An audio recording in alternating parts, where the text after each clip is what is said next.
వి gold trusted gold buyers మీరు తాకట్టు పెట్టిన బంగారాన్ని విడిపించి ఈ రోజు ఉన్న మార్కెట్ ధరకు కొనబడును.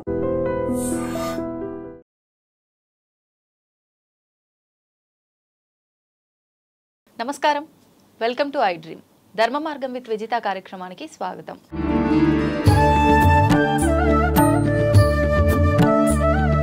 ప్రస్తుతం మనతో పాటు ఉన్నారు పరమహంస పరమ వాజకాచార్య పరమ పూజ్య శ్రీ శ్రీ శ్రీ శ్రీ విజయ భూమానందగిరి స్వామీజీ. ఇప్పుడు వారితో మాట్లాడి మరిన్ని మంచి మంచి విషయాలు తెలుసుకుందాం. నమస్కారం స్వామీజీ. శుభంతల్లి. స్వామీజీ, ముందుగా నేను మీకు సంబంధించిన విషయంతో ప్రోగ్రామ్ స్టార్ట్ చేయాలనుకుంటున్నాను. అయితే గృహస్థు ఆశ్రమంలో ఉండి మీరు తర్వాత సన్యాసిగా మారటం జరిగింది. నిజంగా ఒక సన్యాసిగా మారాలి అనంటే వివాహము, పిల్లలు, కుటుంబం, బంధాలు, బంధుత్వాలు అన్నీ ఉన్న తర్వాత కూడా మారే అవకాశం ఉంటుందా? అసలు సన్యాసి జీవనం ఏ రకంగా ఉండాలి? మనకు చతురాశ్రమాలు ఉంటాయమ్మా. బ్రహ్మచారాశ్రమం ఒకటి, రెండవది యువ ఆశ్రమం, యువకులుగా ఉంటారు కదా అది. మూడవదేమో మన వానప్రస్థాశ్రమం.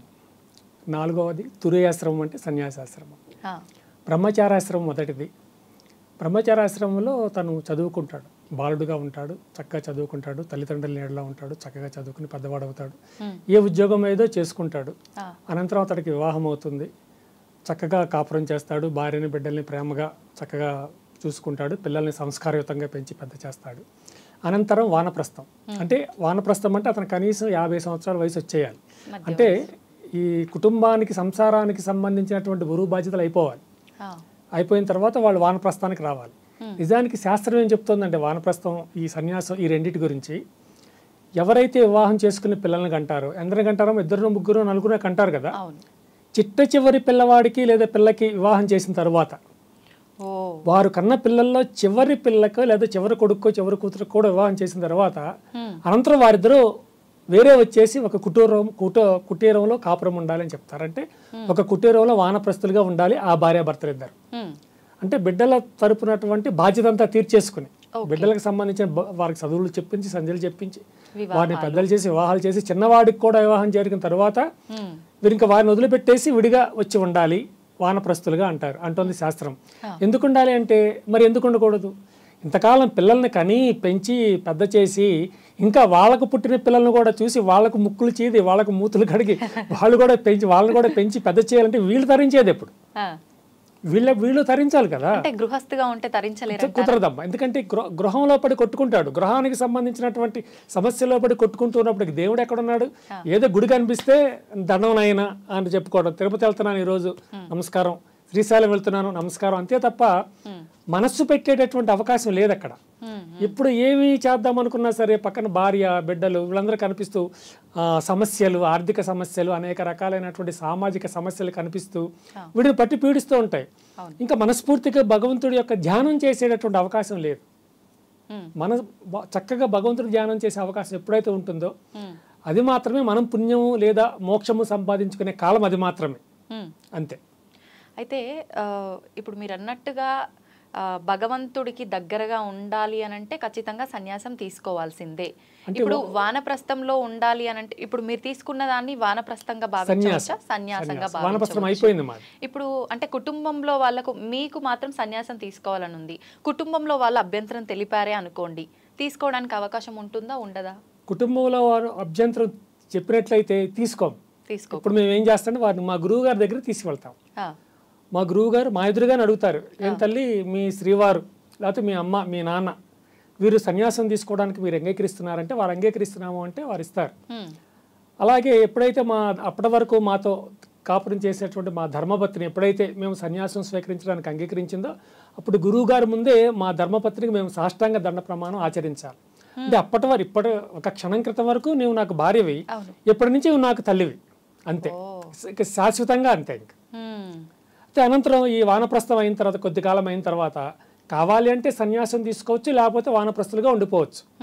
వానప్రస్తులు అంటే చక్కగా భార్యాభర్తలు కలిసి ఉండి, కలిసి ఆధ్యాత్మిక కార్యక్రమాలు చేసుకుంటూ, కలిసి తీర్థయాత్రలు చేసుకుంటూ, చక్కగా భగవంతుడి యొక్క నామజపంలో ఉంటూ శాశ్వతంగా అట్లాగే ఉండిపోవాలి, లేకపోతే సన్యాసమైనా తీసుకోవచ్చు. సన్యాసం తీసుకుని వారికి సన్యాసపరంగా వాళ్ళ జీవనాన్ని వారు కొనసాగించవచ్చు. ఇప్పుడు చాలా సంవత్సరాల క్రితం స్త్రీలకు సన్యాసం లేదు అన్నారు, కానీ స్త్రీలు కూడా సన్యాసం తీసుకుంటున్నారు. ఇప్పుడు చాలా మంది మాతాజీలు కూడా ఉన్నారు. ఇప్పుడు సన్యాసాన్ని స్వీకరించినటువంటి మాతాజీలు బోళ్ళు మంది ఉన్నారు, మహానుభావురాలు. మాకు కూడా గురుస్థానం ఉన్నటువంటి వారు అంత గొప్పవారు ఉన్నారు. ఇప్పుడు సన్యాసులు అనగానే కొన్ని నియమాలు ఉంటాయి కదా, ఖచ్చితంగా కట్టుబాట్లు. ఆడవారిలో ఎలాంటి ఉంటాయి, మగవారిలో ఎలాంటి ఉంటాయి? అంటే ఆడమగ తేడా లేదు, కానీ ఇంచుమించుగా కట్టుబాట్లు ఒకటే ఉంటాయి. మీరు తెల్లవారుజామునే లేవడం, భగవద్ధ్యానం చేయటం, ముఖం కూడా కట్టుకోనక్కర్లా, ముందే భగవద్ధ్యానం చేసేయాలి. భగవద్ధ్యానం చేసుకోవటం, అనంతరం కాలకృత్యాలు తీర్చుకుని మళ్ళీ చక్కగా స్నానాలు అవన్నీ చేసి మళ్ళీ భగవద్ధ్యానం చేయటం, లేకపోతే గ్రంథపట్టణం చేయడం, అనంతరం పూజలు పురస్కారాలు ఉంటే చేసుకోవడం. మన మాటలు వినడానికి, మనం చెప్పేటటువంటి ఆధ్యాత్మిక విషయాలు వినడానికి ఎవరైనా వస్తే వారందరినీ కూర్చోబెట్టి వారికి చక్కగా మనం ఆధ్యాత్మిక విషయాలు చెప్పగలగటం. ఈ సన్యాసత్వంలో ముఖ్యమైనటువంటి విషయం ఒకటి ఉందా, అది త్యాగం, అంటే దానం చేయడం. నీ దగ్గర ఏమున్నా సరే, ఏదో కొద్దిగా ఉన్నా ఆ కొద్దిలో మరి కొద్దిగా పెట్టంతే. ఇటు వరకు మనం దానం చేయవలసిందే. ఈ దానము త్యాగము అనేవి లేనప్పుడు ఇంకా సన్యాసత్వం అనడానికి అర్థం లేదు. తప్పనిసరిగా త్యాగం అనేది ఉండాలి. ఇక ఈ సన్యాసత్వంలో మేము అదే పనిగా మేము ధ్యానం చేసుకుంటూ భగవద్ పూజలు చేసుకుంటూ మేము ఏమి స్వీకరించినా శివార్పణమస్తు నారాయణార్పణమస్తు అంటూనే స్వీకరించాలి. అలాగే మా పాదాలకు అనేక వేల మంది, లక్షల మంది నమస్కారాలు చేస్తూ ఉంటారు. మనం గొప్పగా పొంగిపోయి, ఆహా చూసావా ఇంతమంది వచ్చి మాకు పాద నమస్కారం చేస్తున్నారు, నేను అంత గొప్పవాడు అనుకోకూడదు. మాకు ఎవరు నమస్కారం చేసినా నేనైతే వ్యక్తిగతంగా శివార్పణమస్తు నారాయణార్పణమస్తు అని అనుకుంటే, నువ్వు నాకు పెట్టిన నమస్కారం పరమశివుడికి వెళ్ళాలి, నారాయణుడికే వెళ్ళిపోవాలి అన్నట్లుగా మేము నమస్కారం చేసుకుంటాం. నాలాగే చాలా మంది అలాగే అనుకుంటారు. కానీ అందరికీ అలాంటి మనసు ఉండదు. ఎందుకనండి, సన్యాస జీవితం అంటేనే అన్ని వదిలేసుకోవటం, త్యాగం చేయటము. కానీ ఆ అహంకారము, ఆ హోదా, అదంతా కూడా కనిపిస్తుంది కొంతమందిలో. వాళ్ళని నిజమైన సన్యాసులుగా తీసుకోగలమంటారా? తీసుకోలేము. ఎందుకంటే కొంత కాకపోతే కొంతైనా సన్యాసత్వం వీటిలో ఉండాలి. ఏమీ లేకుండా ఇప్పుడు ఆస్తుపాస్తులు వదిలిపెట్టేస్తాడు. అప్పటి వరకు ఏదైతే సంసారంలో ఉండి సాధించాడో అవన్నీ ఆ యొక్క గృహానికి వదిలిపెట్టేయాలి. వదిలిపెట్టి ఈ మాకు అప్పటికి వైట్ అండ్ వైట్ ఇస్తారు, శ్వేత వస్త్రాలు ఇస్తారు. ఆ శ్వేత వస్త్రాలతో మేము నదిలో దిగి స్నానం చేయాలి. ఎప్పుడైతే నదిలోకి దిగి స్నానం చేస్తామో అప్పుడు మేము ధరించినటువంటి ఆ శ్వేత వస్త్రాలు కూడా నదిలో వదిలిపెట్టేయాలి, నదిలో వెళ్ళిపోతాయి. అప్పుడు ఒడ్డున ఉండి అనేక మంత్రస్థాపనం చేస్తున్నటువంటి గురువు గారు మా మీదకి యొక్క కాషాయ వస్త్రాన్ని విసిరేస్తారు. ఆ కాషాయ వస్త్రాన్ని కాషాయ వస్త్రాన్ని స్వీకరించి మేము దాన్ని కట్టుకుని బయటికి రావాలి. వచ్చినప్పుడు గురువు గారు ఏం చేస్తారంటే నీళ్ళలో ఉన్నప్పుడు ఒక మలతాన్ని కూడా కత్తిరిస్తారు. అంటే ఇక మాకు దేనితో ఇహలోకానికి సంబంధించి దేనితో మాకు సంబంధం ఉండడానికి వీల్లేదు. భౌతిక పరమైనటువంటి ఏ విధమైన సంబంధం ఉండకూడదు. అలౌకికం ఉండొచ్చు, అవలౌకికం ఉంటుంది, అలౌకికం ఉంటుంది. భౌతిక పరమైనటువంటిది ఏ విధమైన సంబంధాలు ఉండడానికి వీల్లేదు. కాషాయ వస్త్రమే ఎందుకని సన్యాసి జీవనానికి? కాషాయ వస్త్రం అంటే ఈ వస్త్రం కట్టుకుంటే దిస్ నాట్ ద రియల్ కాషాయం. పూర్వం కాషాయ వస్త్రం అంటే ఏం చేసేవారంటే మామూలు శ్వేత వస్త్రాన్ని తీసుకుని పారే నదిలో వేసేసేవారు. పారే నదిలో ఏం పారుతుంది, బురద, మట్టి ఇవన్నీ పారుతూ ఉంటాయి. ఆ శ్వేత వస్త్రాన్ని ఆ మట్టిలో గుచ్చేవారు అడుగున, నది అడుగున, లేదా ఒక కాలువ అడుగున, ఒక నీటి అడుగున. అది పారుతున్నప్పుడు మట్టి గిట్టి అంతా దాన్ని రాసుకుంటూ వెళ్తుంది ఆ వస్త్రాన్ని. అప్పుడు ఆ వస్త్రానికి ఒక రకమైన రంగు వస్తుంది, ఇంచుమించు ఈ రంగు రావచ్చు, ఇంచుమించు అటువంటి రంగు వస్తుంది. అది కాషాయం అంటే అది అసలు కాషాయం. అది ఇప్పుడు నదిలో పెట్టేసి ఒక 4 రోజులు ఎదురు చూసి అది ఎప్పుడు మాసికలు అవుతుందని అంతా ఎదురు చూసే వెళ్తాయి ఎవరికి లేదు కదా. అందుకని కాషాయం అనేది ఇచ్చేస్తున్నారు, మేము తీసేసుకుంటున్నాం అంతే. కార్యక్రమాలకు వెళ్ళినా మాకు ఇదే ఇస్తారు, మేము ఇవే తీసుకుంటాం, ఇవే మేము ధరిస్తాం. అయితే అనంతరం ఎప్పుడైతే మేము గురువు గారి దగ్గరికి మమ్మల్ని తీసుకువెళ్తారో వారు అడుగుతారు మా యొక్క ధర్మపత్నిని, ఏమ్మా మీ శ్రీవారు మరి సన్యాసాన్ని స్వీకరించాలంటున్నారు, సన్యాసం స్వీకరిస్తే కనుక భార్య, బిడ్డలు, స్నేహితులు, బంధువులు అనేవారు ఎవరు ఉండరు, నీవు ఉండడానికి వీల్లేదు, నీవు అంగీకరిస్తావా అని అడుగుతారు. అంగీకరిస్తానంటే ఇచ్చేస్తారు. అంగీకరించడం అంటే మనం నోరు మూసుకుని ఇంటికి వెళ్ళిపోవాల్సిందే, ఆవిడ వెనకాల మళ్ళీ వెళ్ళిపోవాల్సిందే. అయితే అదృష్టవశాత్తు మా ధర్మపత్ని శ్రీమతి రాజ్యలక్ష్మి వారి పేరు, వారు చాలా ఆనందంగా అంగీకరించారు. అంటే ఇంతగా వీరికి భక్తి అంటే చాలా ఎక్కువ. భక్తిపరంగా వారు ఏ ఒక్క దారిలో ప్రయాణిస్తూ ఉన్నా నేను ఏనాడు కాదనలేదు, దీనికి కూడా నేను కాదను, కనుక వారిని సన్యాసం తీసుకోవడానికి నేను ఇష్టపడుతున్నాను అన్నారు. అన్నం అంటే మేము వారికి సాష్టాంగ దండ ప్రమాణం ఆ చేత చేయించారు, అనేక మంత్రాలు అవి చెప్పి ఆ తర్వాత 3 రోజులు విరజాహోమం చేయాలి తప్పనిసరిగా 3 రోజులు. అదేం హోమం అండి? విరజాహోమం, తురీయ హోమం అంటాం. అంటే ఇది తురీయాశ్రమము. సన్యాసాశ్రమం తర్వాత ఇంకే ఆశ్రమము లేదు. సన్యాసి అంటే దాని అర్థం ఏంటంటే భగవంతుడు అని, అంటే అహం బ్రహ్మస్మి స్థితిలో ఉంటాం. అంటే భగవంతుడే నేను, నేనే భగవంతుడు, వేరే భగవంతుడు అంటే ఎవరు? నేనే ఇంకా భగవంతుడి స్థితిలో ఉంటాం అన్నమాట. తల్లి లేదు, తండ్రి లేదు, తండ్రి లేడు, సోదరి సోదరులు లేరు, ధర్మపత్ని ఉండదు, పిల్లలు ఉండరు, ఎవరు లేకుండా కేవలం భగవంతుడు మాత్రమే కనుక ఆయన నేను అంతే. ఆ విధంగా సన్యాసత్వం. అయితే మీరు ఒక మాట అన్నారు, మరి సన్యాసత్వం అంటే అన్ని వదులుకోవటమే కదండి, మళ్ళీ కొంతమంది పట్టుకుని ఉంటారు, అంటే ఆస్తులు గీస్తులు ఉంటాయి బాగా. అది నిజమే. నిజానికి ఒకసారి వదిలి వచ్చిన తర్వాత మళ్ళీ ఆస్తుల జోలికి పాస్తుల జోలికి వెళ్ళకూడదు. ఏదో మా జీవితానికి అంటే నిత్య దైనందిన జీవితానికి ఏ విధమైన లోటు లేకుండా చూసుకోవటం వరకు ఇబ్బంది లేదు. కానీ మరి ఆస్తుల్ని పెంచుకోవడం, పెద్ద పెద్ద బిల్డింగ్స్ కట్టుకోవడం, పెద్ద పెద్ద గోశాల చాలా పెద్ద పెద్దవి నిర్మించుకోవడం అంతే సన్యాసులు చేయవలసిన పని లేదు. అంటే కావాలని తెచ్చిపెట్టుకోవటమే సన్యాసులు ఇవన్నీ అంతే. మామూలుగా అంటే వాళ్ళ తినడం కోసం, వాళ్ళ వ్యవహారాల కోసం ఆ సొమ్మంతా కూడా మామూలుగా మేము విన్నంత వరకు సన్యాసి జీవనం అంటే భిక్ష తీసుకుంటారు అని చెప్పి, మామూలుగా నిజంగా అదే సాగుతుందా? ఎలా జరుగుతుంది? యాక్చువల్గా ఎప్పుడైతే గురువు గారు మాకు సన్యాసాన్ని అనుగ్రహిస్తారో అప్పుడు మేము తప్పకుండా భిక్షాటన చెయ్యాలమ్మా. అయితే తరాలు మారిపోయాయి కదా, ఇప్పుడు మీరు రోడ్డు మీదకి అడుక్కోండి అంటే ఎవరు అడుక్కోరు కదా. అందుకని మా గురువు గారే మేమే ఏం చేస్తామంటే ఒక 5 9 మందినో మీలాంటి తల్లుల్ని సిద్ధం పెడతాం, మేము వచ్చి భిక్ష అడుగుతామమ్మా ఇవ్వండి అని మేము ముందే చెప్పేస్తాం. వాళ్ళు సిద్ధంగా ఉంచుకుంటాం. వారి వద్దకెళ్ళి మేము భిక్షను తీసుకుంటాం. తీసుకుని మొట్టమొదటిగా స్వీకరించిన భిక్షను తప్పనిసరిగా మా గురువు గారికి ఇచ్చేయాలి. అంటే అది సంప్రదాయం. వారికి ఇచ్చేసి ఆ తర్వాత మళ్ళీ వారి భిక్షం వేస్తే మేము తీసుకోవాలి. అది అట్లాగనమాట. అట్లా చేయడం. అయితే ఆస్తులు పాస్తులు పెంచుకోవటం అది ఇది అంటే వాళ్ళ ఇష్టం వాళ్ళది, మనం ఏం మాట్లాడగలం, ఎవరి ఇష్టం వాళ్ళది. ఓకే. అయితే ఇప్పుడు మామూలుగా మీ ఇంట్లో వాళ్ళు ఒప్పుకున్నారు, మీరు ఇలా సన్యాసం తీసుకున్నారు, కానీ ఏదో ఒక టైంలో ఖచ్చితంగా ఫ్యామిలీలో అనిపిస్తుంది కదా, అంటే తను కూడా ఉండుంటే ఈ టైంలో ఇలా ఉండేదేమో, అలా ఉండేదేమో, ఇలాంటివి ఖచ్చితంగా పిల్లల్లో కానీ వైఫ్లో కానీ ఖచ్చితంగా వస్తుంటాయి ఏదో ఒక సిచ్యువేషన్లో. అంటే వాళ్ళు ఆ సిచ్యువేషన్లో బాధపడుతుంటారు కూడా, మిమ్మల్ని మిస్ అయ్యి. మామూలుగా మీరనే కాదు, ఇలా తీసుకున్న ప్రతి ఒక్కరిలో ఖచ్చితంగా వాళ్ళు బాధపడుతున్నారు అని అంటే దానికి సంబంధించింది మీకు కొంచెమైనా ఏదైనా? లేదమ్మా. అయితే వ్యక్తిగతంగా మా పూర్వాశ్రమం, మేము పూర్వాశ్రమం ఇప్పుడు అబ్బాయి గురించి చెప్పాలనుకో మా పూర్వాశ్రమ కుమారుడు, పాప గురించి మా పూర్వాశ్రమ కుమార్తె అట్లా చెప్పాలి. మా వైఫ్ గురించి చెప్పాలంటే మా పూర్వాశ్రమ శ్రీమతి అనాలన్నమాట. మా పూర్వాశ్రమంలో ఇంతవరకు అటువంటి ఏమి లేవు. ఒకసారి సన్యాసిగా మారిన తర్వాత మళ్ళీ అది వద్దు నాకు, నేను మళ్ళీ నా లైఫ్ నేను వెళ్ళాలి అంటే కుదరదు. అసలు వెళ్ళకూడదు అసలు. వెళ్ళాలి అనే మనస్తత్వం ఉంటే ముందే వెళ్ళడం మానేయాలంతే. అది ముందు నిర్ణయించుకోవాల్సింది. ఎందుకు అనిపించింది మీకు అసలు సన్యాసం తీసుకోవాలని? అంటే మొదటి నుంచి భక్తి ఎక్కువ అమ్మా నాకు. అలాగే శ్రీ వెంకటేశ్వర స్వామి వారి మీద మేము 101 సంకీర్తనలు కూడా రచించాం. అన్నమయ్య వారి సంకీర్తన 26,000 నా మహానుభావుడు రచించాడు. అదే దారిలో మేము కూడా ఒక 101 సంకీర్తన రచించాము. భగవంతుడి మీద భక్తి వల్ల, వారి మీద ఉన్నటువంటి విపరీతమైన ప్రేమానురాగాల వల్ల, పూజ్యభావం వల్ల మేము రాసాము. భక్తి అట్లా పెరిగిపోయిందమ్మా. భక్తి అంటే 24 గంటలు కూర్చొని పూజలు చేయటం, లేకపోతే యజ్ఞాలు హోమాలు చేయటం అని కాదు. మనస్సులో భక్తి ఎక్కువ, నాకు ధ్యానం ఎక్కువ, మొదటి నుంచి ఎక్కువ. అట్లా చేస్తూ చేస్తూ చేస్తూ ఇంకా ఇప్పుడు ఒక విషయం మనం చేస్తూ చేస్తూ చేస్తూ అదే మనం అయిపోతున్నట్లే అనమాట. అలాగే భగవంతుడి గురించి ధ్యానిస్తూ ధ్యానిస్తూ ధ్యానిస్తూ మనమే భగవంతుడే. అంటే అహం బ్రహ్మస్మి అంటే అదే, మనమే భగవంతుడిగా మూర్తిల్లటం. భగవంతుడు అంటే వేరే ఎక్కడా లేడు, మన ఆత్మలోనే ఉన్నాడు భగవంతుడు. అందుకే ఇక్కడ 3 ఉంటాయి. 1 మనస్సు, 2 బుద్ధి, 3 ఆత్మ. ఈ మనస్సు అనేది ఆలోచిస్తుంది. ఇక్కడ అనేది ఒక ఐటమ్ మర్చిపోయి వెళ్ళిపోయారు అనుకోండి, ఇక్కడ ఎవరు లేరు, నేను ఎందుకు తీసుకోకూడదు అంటే మనస్సు చేసే తతంగం అది. నేను తీసుకోవచ్చు కదా, ఎవరో చూడరు కదా అని తీసుకో అని చెప్పేది, లేదా తీసుకోవద్దు అని చెప్పేది బుద్ధి నిర్ణయిస్తుంది. మనం తీసుకోవాలా తీసుకోవద్దు నిర్ణయించేది మనస్సు కాదు. మనస్సు ఆలోచిస్తుంది తీసుకుందామా వద్దా అని. అది ఓకేయా నాట్ ఓకే చేసేది బుద్ధి. ఆ బుద్ధి సరే తీసుకో పర్వాలేదంటే తీసుకుంటుంది. ఈ రెండింటిని గమనిస్తూ చూసేది ఆత్మ, సాక్షి అనమాట. సాక్షిగా ఉంటుంది ఆత్మ. అందుకనే కృష్ణ భగవానుడు అంటాడు గీతలో, సాక్షి ఆత్మే సాక్షిగా ఉంటుంది, నీ ఆత్మే నీకు సాక్షి అంటాడు.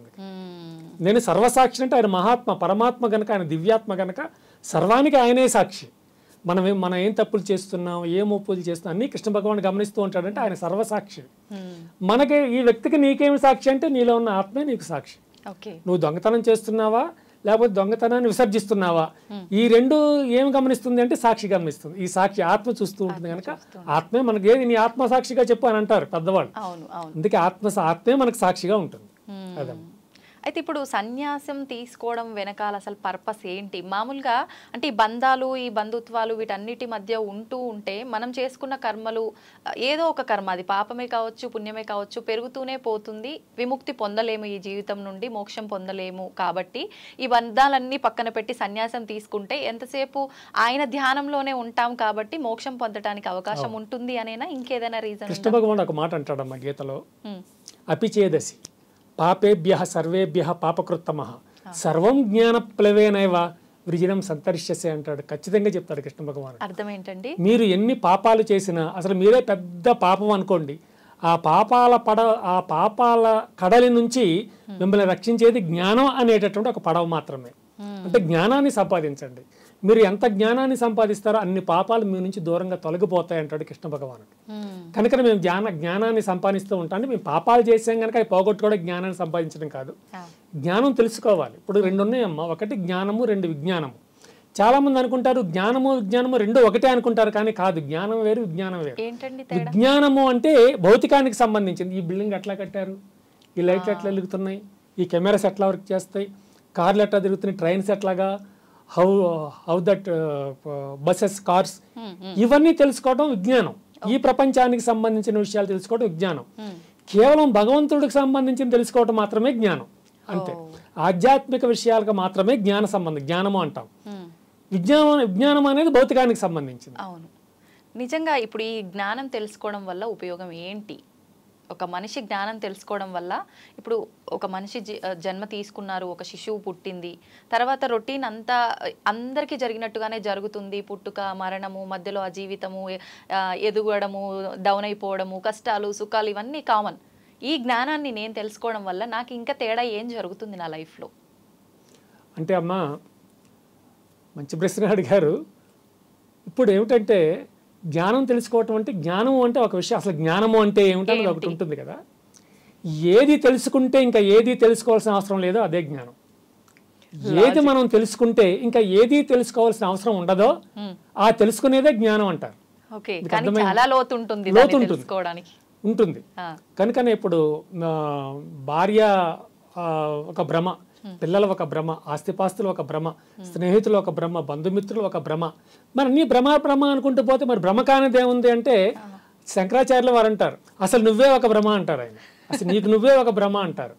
ఈ భ్రమలన్నీ తొలగించుకుని పోతే సత్యం బోధపడుతుంది, జ్ఞానం బోధపడుతుంది. ఆ జ్ఞాన స్వరూపమే సాక్షాత్తు పరమాత్మ. ఆ పరమాత్మను సాధించుకోవటం కోసమే ఇవన్నీ అన్నమాట. ఇప్పుడు మనలో ఉన్న ఈ ఆత్మ ఏదైతే ఉందో అదే భగవత్ స్వరూపం. మరి ఇంకెందుకు అంటే ఈ సన్యాసం తీసుకోవడం కానివ్వండి, ఆలయాలకు వెళ్ళడం కానివ్వండి, ప్రత్యేకించి ఆరాధన చేయడం కానివ్వండి, ఇవన్నీ ఎందుకు అసలు? ఇంకా చేస్తుంటారు, యజ్ఞయాగాదులు చేయడం అన్నీ ఉన్నాయి. తీర్థయాత్ర, ఇప్పుడు మీరు అన్నారు కుంభమేళకు వెళ్ళలేదా అడిగారు కదా, ఇవన్నీ కూడా వాటికి సంబంధించినవే. అవన్నీ కూడా చేయవలసి, నిజంగా నేను తరించాలి అనుకుంటే నేను కూర్చున్న దగ్గర నుంచి కదలవలసిన అవసరం లేదు, ఇవేమీ చేయవలసిన పని లేదు. కాకపోతే ఇవన్నీ ఎందుకు చేస్తాము అంటే ఆత్మ సంతృప్తి కోసమే యజ్ఞయాగాదులు కానివ్వండి, పూజలు పునస్కారాలు కానివ్వండి, లేదా తీర్థయాత్రలు చేయడం కానివ్వండి, కేవలం ఆత్మ సంతృప్తి కోసం మాత్రం అవన్నీ చేస్తాం. కానీ ఇవన్నీ చేసేంత మాత్రం పుణ్యం రాదు. వీటన్నిటికీ మూలం పుణ్యం కాదు. ఇప్పుడు మనం ఏదో ఇక్కడ పెద్దమ్మవారి ఆలయానికి వెళ్ళి, లేకపోతే విజయవాడ కనకదుర్గ అమ్మవారి ఆలయానికి వెళ్ళి, తిరుపతికి వెళ్ళి 4 నమస్కారాలు, 40 లక్షలు అక్కడ డొనేట్ చేసాము అంటే పుణ్యం రాదు. అక్కడ అన్నదానం చేసినా పుణ్యం రాదు. మరి ఏం పుణ్యం వస్తుంది అంటే, అనుక్షణం భగవంతు నామాన్నే రమిస్తూ, భగవంతుడి నామాన్నే తలుచుకుంటూ, ఆ విధంగా ధ్యానం చేస్తూ ఉండడమే. భగవంతుడిని తలుచుకుంటూ అట్లా ఉండడమే. అదే మోక్షానికి మూలం, అదే మోక్షం. నామస్మరణ అంతే. కలియుగానికి మనకి భగవంతుడు అనుగ్రహించింది ఏమిటంటే నా నామస్మరణ చేసుకో అంతే. ఇప్పుడు కృతయుగానికి త్రేతాయుగానికి ఏమిటంటే యజ్ఞాలు యాగాలు అవన్నీ చెప్పారు. ఈ కలియుగానికి ఏమిస్తావు నాయన అంటే నా నామస్మరణ చేయండి, సంకీర్తన చేయండి, చాలు, తరిస్తారు. అది ఇంకేమి చేయనక్కర్లేదు. యజ్ఞాలు యాగాలు చేయనక్కర్లేదు. అసలు యజ్ఞాలు యాగాలు చేసేటటువంటి అధికారం మానవులకి ఉంది, కానీ అంత పర్టికులర్గా చేయవలసిన అవసరం ఏమీ లేదు ఈ కలియుగంలో. నామజపం చేస్తే చాలు. మరి నామస్మరణ ఒక్కటే చాలు అన్నప్పుడు ఖచ్చితంగా తెలిసి కానీ తెలియక కానీ ఏదో రకంగా ఆయన నామస్మరణ ఏదో ఒక సమయంలో చేస్తూనే ఉన్నాం ప్రతి ఒక్కరం కూడా. అయినా కూడా ఎందుకు ఇన్ని ఇబ్బందులు పడుతున్నాం మరి అంటే? ఒకటమ్మా, మనం భగవన్ నామస్మరణ చేసేంత మాత్రం మనకున్న కష్టాలు పోతాయని అర్థం కాదు. కష్టాలు వస్తాయి. ఇప్పుడు మనుషులకే వస్తాయి, చెట్లకే వస్తాయి, జంతువులకే వస్తాయి. కష్టాలు రాకుండా ఎక్కడ ఉంటాయమ్మా? ఎప్పుడైతే సంసారం అనే దాంట్లో అడుగు పెట్టామో అప్పుడు కష్టాలు ప్రారంభం అవుతాయి. అంటే అందుకని ఎవరు వివాహం చేసుకోవద్దని చెప్పకూడదు, అది తప్పు, అలా చెప్పకూడదు.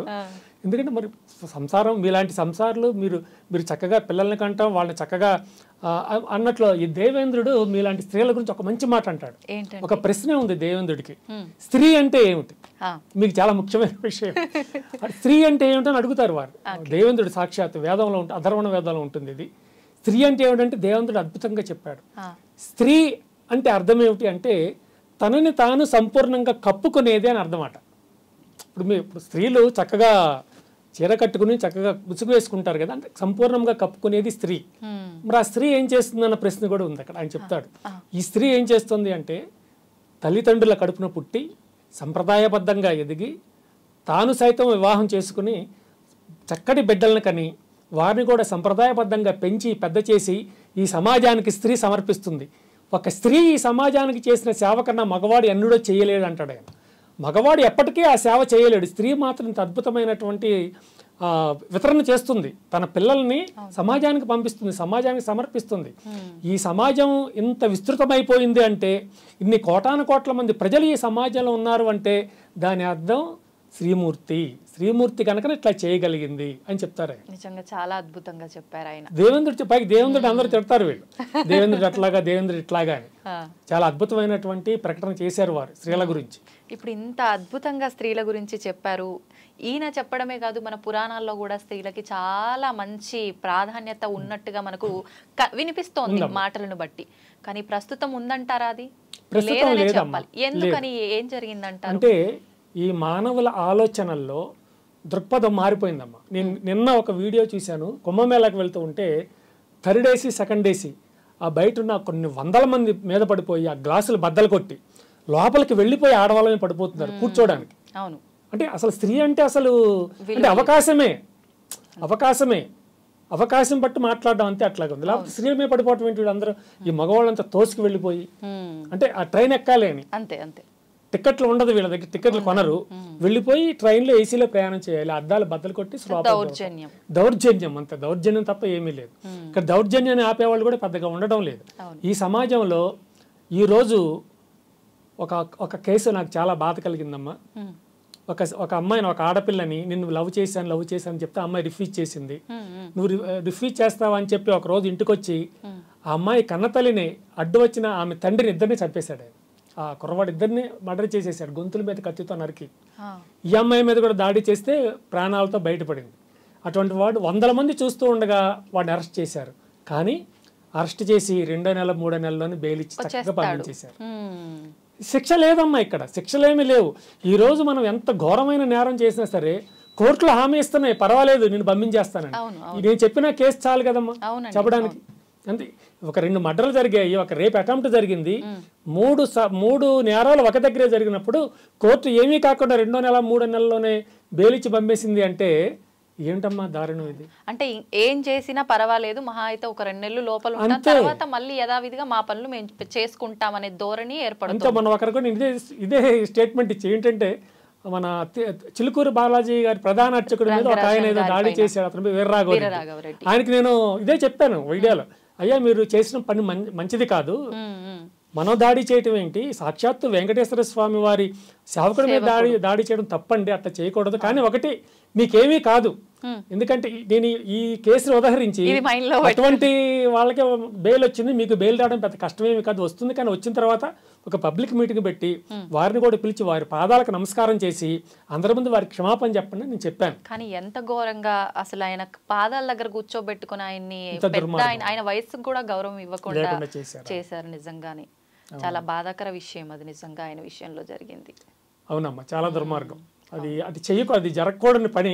పైగా హిందువులు అసలు చేయకూడదు, హిందువులకు ఆ హిస్టరీ లేదు. ఒక టెర్రరిస్ట్ లాగా ఒకరి మీద పడి ఇది చెయ్యాలన్నటువంటి ఆ హిస్టరీ అసలు హిందువులకు లేదు. ఇప్పుడు ఇతను కొత్తగా ఆయన సృష్టిస్తున్నట్టున్నాడు ఆ హిస్టరీని. పోలీసులు అరెస్ట్ చేశారు, we don't know what will happen. అంటే ఇప్పుడు కొంతమంది మూర్ఖులు ఉంటారు, అంటే వేరే మతస్థులు కావచ్చు, మన దాంట్లోనే నాస్తికుల్లాగా ఉన్న వాళ్ళే కావచ్చు, హిందూ ధర్మం అంటే ఒక మూఢనమ్మకం, చెప్పటానికే కానీ ఆచరించడానికి పనికిరావు అని ఇలాంటివి కొన్ని ఎగ్జాంపుల్గా తీసుకొని మాట్లాడుతూ ఉంటారు. అలాంటి వాళ్ళకి ఏం చెప్తారు? అంటే అటువంటివి అన్ని ధర్మాల్లో ఉన్నాయమ్మా, అన్ని ధర్మాల్లో ఉన్నాయి. చేతి మీద అసలు ఒంటి మీద చేయి వేయకుండా వెనక్కి విరిసి పడిపోయి నాకు వట్టిన దెయ్యం వదిలిపోయింది అని చెప్పేవాళ్ళు లక్షల మంది ఉన్నారు సమాజంలో. ఏదో నెమలేకలతో తల మీద కొట్టించుకుని నాకున్న బాధలన్నీ పోయి అని చెప్పేవాళ్ళు లక్షల మంది ఉన్నారు. అంటే అన్ని మతాల్లో అన్ని ధర్మాల్లోనూ ఉన్నారమ్మ ఇటువంటి వాళ్ళు, ఇటువంటి ఎక్స్ట్రీమ్స్ అనమాట వీళ్ళు. ఏమీ కాకముందే ఏదో అయిపోయిందని చెప్పి ఎక్స్ట్రీమ్స్ చాలా మంది మనకున్నారు. మనం కూడా పిచ్చిలోకి తోసే వాళ్ళు ఉన్నారు, ఉన్నారమ్మా.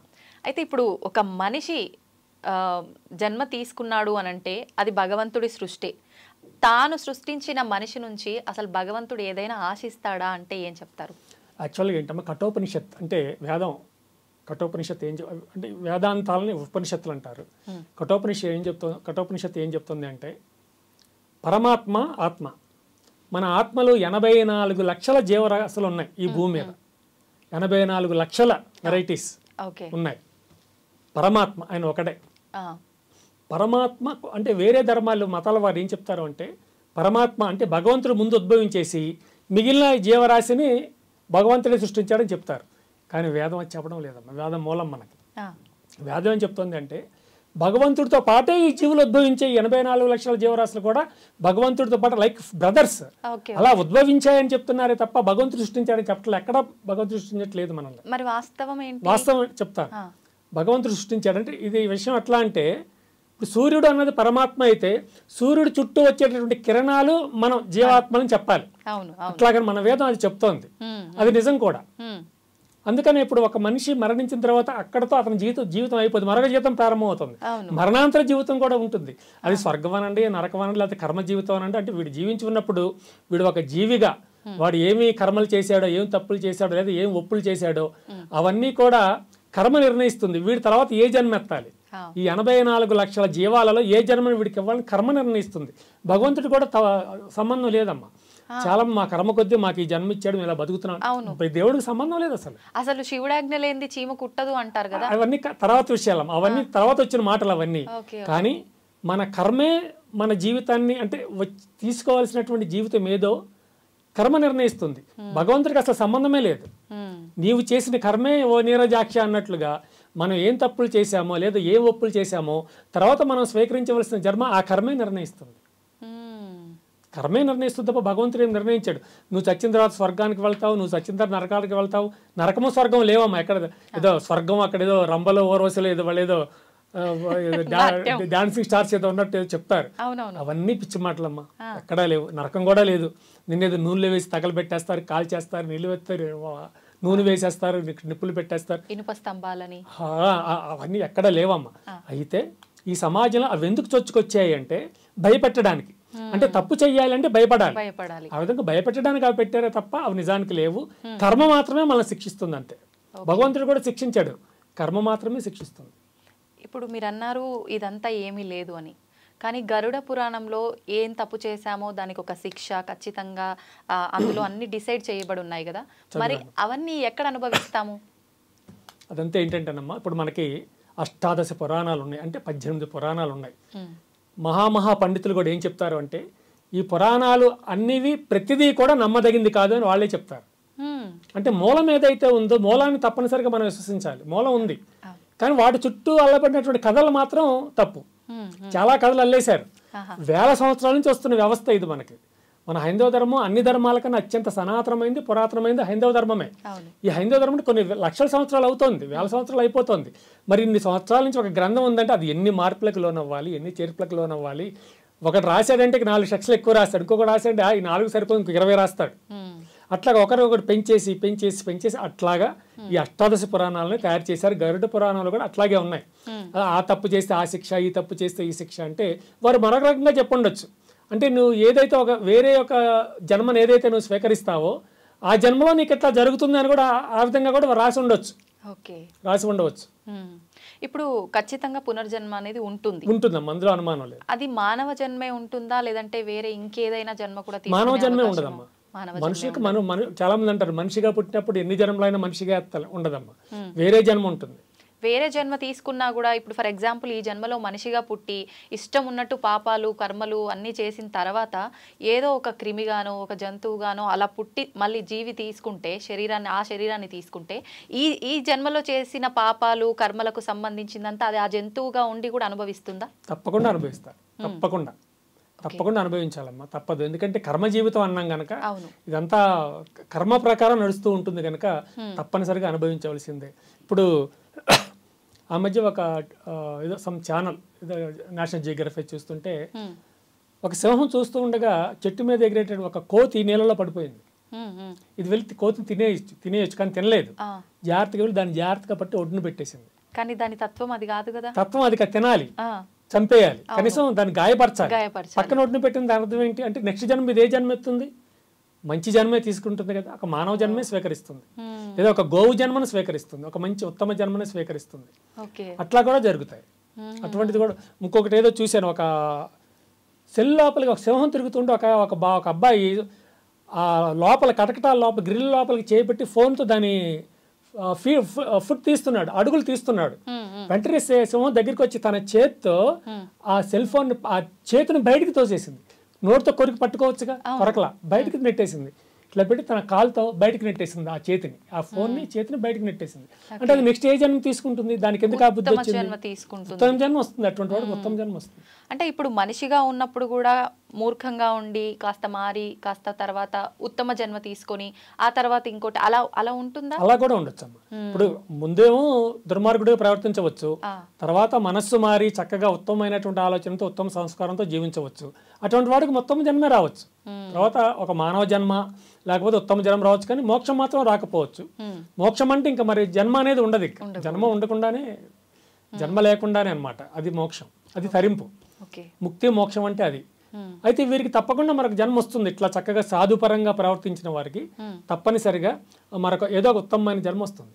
ఏదో గోవు జన్మ కానివ్వండి, ఇట్లా కానివ్వండి. ఒకసారి మీకు చెప్పే ఉండొచ్చు ఎవరైనా, నారదుడికి ఒకసారి ఒక అనుమానం వచ్చిందట.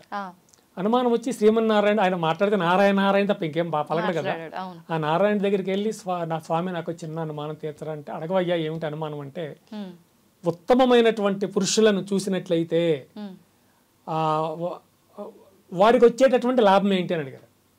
ఉత్తమమైన చూసిన వారికే చూస్తే వచ్చిన లాభం ఏంటంటే, విష్ణుమూర్తి అన్నాడు పలానా దగ్గరికి వెళ్ళవయ్యా, అక్కడ అప్పుడే పుట్టినటువంటి ఒక పేడ పురుగు చిన్న పిల్ల అప్పుడే పుడుతుంది, దాన్ని అడగ చెప్తుంది ఈ మాత్రం నేను చెప్పాలంటే అక్కడికి వెళ్ళి అడుగు అంటాడు. ఈయన వెళ్ళిపోతాడు అక్కడికి.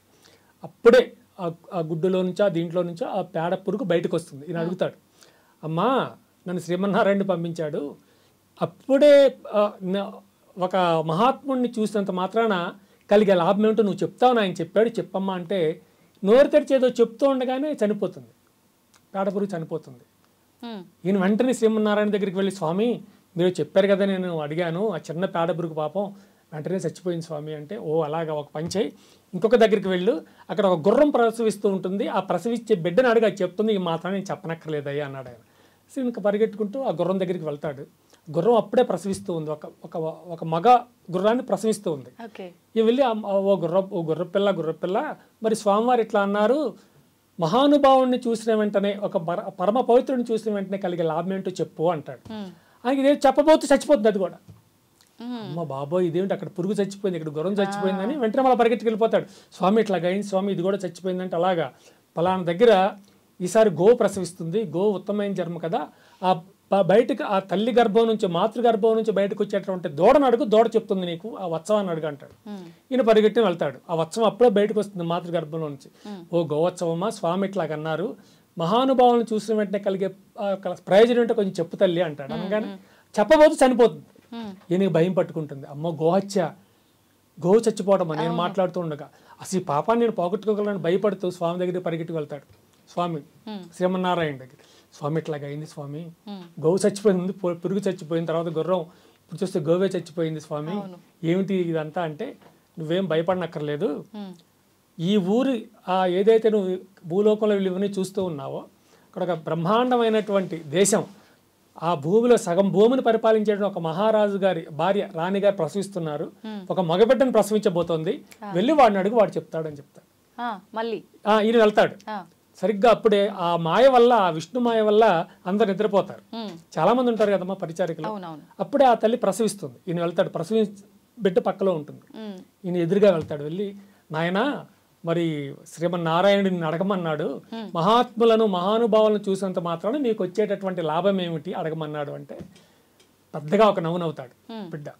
భయపడతాడు, అడిగి చచ్చిపోతాడేమో వీడు కూడా, కానీ వాడు పెద్దగా నవ్వుతాడు. నవ్వి, నారద మహాశయ, ఇంతవరకు మీరు విషయాన్ని తెలుసుకోలేకపోయారా? నేను ముందుగా మొట్టమొదటిగా ఒక పేడ పురికి పిల్లగా నేను పుట్టా, మిమ్మల్ని చూస్తూ మరణించిన వెంటనే ఉత్తమమైన జన్మ, గుర్రం జన్మ నాకు లభించింది. గుర్రంగా ఉన్నప్పుడు మళ్ళీ వచ్చి అడిగారు, నేను పుడుతూ ఉన్నప్పుడు ఇదే ప్రశ్న అడిగారు, నేను చెప్పబోతూ మరణించా. నేనేం జన్మ తీసుకున్నా? గోవు జన్మ, ఉత్తమోత్తమైన జన్మ గోవు జన్మ నేను తీసుకున్నా. మళ్ళా మీరు నా దగ్గరకు వచ్చి అడగబోయారు, మిమ్మల్ని చూసిన వెంటనే నేను మళ్ళీ మరణించి ఇప్పుడు ఏమయ్యాను? ఈ భూమిని పరిపాలించే మహారాజు గర్భాన వాడు కొడుకుగా రాజకుమారుడిగా జన్మించా. ఇప్పుడు మీకు అర్థమైందా? ఉత్తములను చూసినట్లయితే, మీలాంటి మహాత్ములను చూసినట్లయితే మాకు కలిగే లాభం ఏమిటో మీకు అర్థమైంది కదా అంటాడు. అదమ్మా. సూపర్ అండి, నిజంగా చాలా డీటెయిలింగ్గా చెప్పారు. నిజంగా చాలా బాగా అర్థమైంది. మామూలుగా నేను ఇంతకుముందు విన్నా, అంటే ఈ మనం చేసుకున్న కర్మలను బట్టి మనం ఎంత హీనమైన జన్మ తీసుకుంటామో మళ్ళీ దాంట్లో కూడా కొంచెం స్టేజెస్ ఉంటాయి, ఇలా ఉంటాయి అని చెప్పి మీరు చెప్పిన తర్వాత నాకు నిజంగా చాలా క్లియర్గా అర్థమైంది. అయితే ఇప్పుడు కర్మ ఏది ఎటు చూసుకున్నా కూడా మనిషి జీవితం అనేది మొత్తం కర్మ చుట్టూనే తిరుగుతూ ఉంది. ఈ కర్మను అసలు మనం తప్పించుకునే అవకాశం లేదా? మన మీదకి దూసుకు వచ్చేటటువంటి మిసైల్స్ని తప్పించుకోగలం, కానీ కర్మను తప్పించుకోలేము. ఎందుకంటే సంచిత కర్మలు అంటారు. ఇది మన మార్కెట్కి వెళ్తూ సంచి పట్టుకుని వెళ్ళేవారు మన తల్లిదండ్రులు. చిన్నప్పుడు బయటికి వెళ్తూ, మార్కెట్కి వెళ్తూ సంచి తీసుకెళ్తారు, వస్తువులు కొనుక్కొని. సరిగ్గా అదే విధంగా మనం కూడా ప్రతి సంచి పట్టుకుని అన్ని జన్మలో తిరుగుతూ ఉంటాం, ఆ సంచిలో కర్మలు వేసుకుని, సూపర్ మార్కెట్ కర్మలు వేసుకుని తిరుగుతూ ఉంటాం. కర్మ లేనిదంటూ ఉండదు. అయితే ఒకటి ఇక్కడ, కర్మలు చేయడం పద్ధతి కాదు, కర్మలు చేయొద్దు అని స్వామీజీ చెప్పండి, కర్మలు చేయడం మానేశారు అనుకోండి.